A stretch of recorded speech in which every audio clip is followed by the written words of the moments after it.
So let's kick off with our first lecture, and that is about the subject of what is ethics. I'm going to start off by talking about two common misunderstandings of what ethics is, and then I'm going to move on at the end to tell you a little bit about what ethics actually involves, what it is as a discipline. So let's start with the first of these common misunderstandings, and the first one is that ethics is not the same as the law. Something that is ethical is not necessarily legal, and vice versa. Something that is unethical is not necessarily illegal.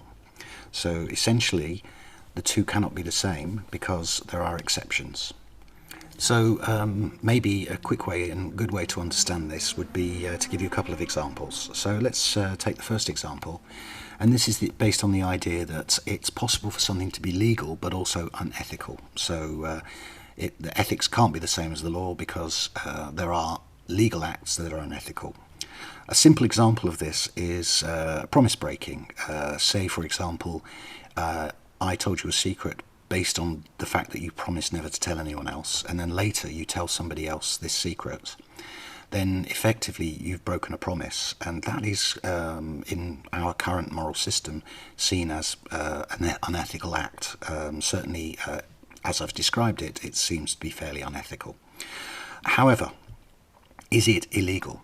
Well, no. Certainly not under most Western European legal systems. It's not illegal to break a promise of this type, of what might be called a private promise between individuals. The fact that I've told you something based on the fact that you promised not to say, and then you break that promise, is not actually enforceable under the law. There are certain types of promises that are enforceable under the law, but this isn't one of them. An example of one type of promise that is enforceable under the law is contracts. If you break a contract, it's probable that you're behaving unethically, but also it happens to be illegal.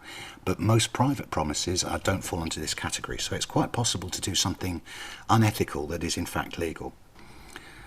Another example of this mismatch between what is ethical and what is legal can be seen in the fact that certain acts which can be considered ethical may be illegal, or at least involve breaking the law at some point. A simple example of this is where you were asked by a member of your family who is sick to drive into the centre of Amsterdam to pick up a prescription from the chemist or apotheke. You drive into the centre of Amsterdam, you park your car, you get out and you realise you don't have any change to pay for the parking. As a result, you think, I'm going to go into the chemist anyway, so you pick up the prescription, get back into the car and drive back home to your relative. This act seems to be a good example of helping somebody, of helping a relative in need, and therefore can be seen as overall an ethical act. However, in order to do this, you have actually broken the law, so part of the act was illegal. So the idea that you've done something ethical, but have also done something illegal, seems to be quite possible. For this reason, it's important that we make a good distinction between ethics and the law. Not everything that is legal is ethical, and vice versa, not everything unethical is illegal. So let's move on to the second of our common misunderstandings, and this is the idea that ethics is just simply the same as a moral system.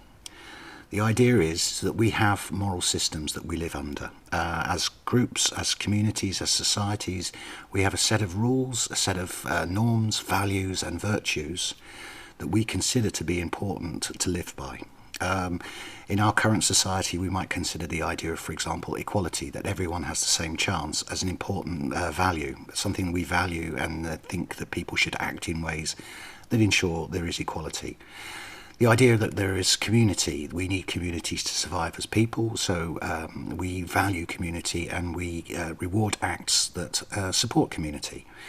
Safety, we believe that we have the right and the need to live in a safe environment. Another one is the idea of autonomy, or zelfbestuur in het Nederlands. And this is the idea that you have the freedom to make your own choices in your life. So this is the idea of a moral system. And this is an important idea because, in fact, it helps us understand what ethics is. Ethics is not the moral system itself. Ethics is, in fact, an activity or a discipline that we use when elements of our moral system come into conflict with each other.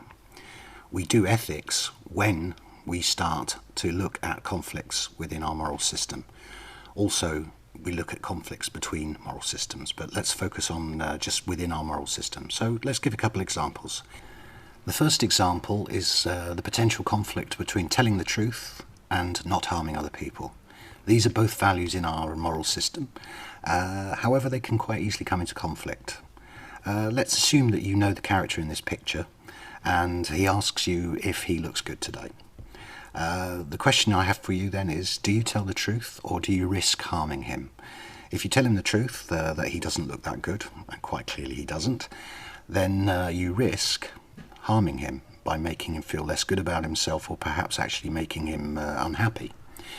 This seems to be a conflict. Do you tell the truth or do you risk harming someone? In this particular instance, it's a fairly day-to-day thing, but it is a form of an ethical question that comes about because of a conflict between two values that we hold within one moral system. Second example is perhaps more serious, and this is the idea of privacy or safety. We value privacy in our moral system because it allows us to set borders for ourselves. It allows us to work out what we want to share with others and what we don't want to share with others. That privacy is an important part of our self-control, our autonomy, because it allows us to try things out without having the risk that it will be with us forever. However, on the other side, there's the idea of safety. We all value safety, and in our current world, many people argue that the best way to be safe is to put lots of surveillance and CCTV cameras in public places, like streets, like stations, like trams, etc. The problem is in order to be safe, we are giving up part of our privacy. So the question here is how do we make a decision between privacy or safety? Again, this conflict between two values we have is a good example of when we need to do ethics, or when we can do ethics. Ethics, therefore, is a discipline that helps us do this. Now, there are two levels perhaps to ethics. The first level is perhaps at a philosophical level. This is answering questions like, why should I act morally? Why should I care about other people? Or perhaps the oldest ethical question, how do I live a good life? This is the world of philosophers. Philosophy tends to focus on these large ethical questions. However, as designers and as people, we also have ethical questions. We have questions about how we should behave in certain situations. So how should we behave towards other people? Is it okay to cheat or to lie? Is it important, or should I help a person in this particular situation? These are what might be called applied ethical questions, and they're questions that are important to you as a person, but also, I would argue, to you as a designer. The idea is that we do ethics as designers and as people, not to answer deep philosophical questions. We do ethics to help us find a way through the maze of conflicts, of values that we come across in everyday life, and particularly in our practice as designers. So, with that introduction to the discipline of ethics and what it involves, what it is to do ethics, we'll move on. The next lecture will be about what is ethics from the point of view of designers. Why should designers be interested in ethics?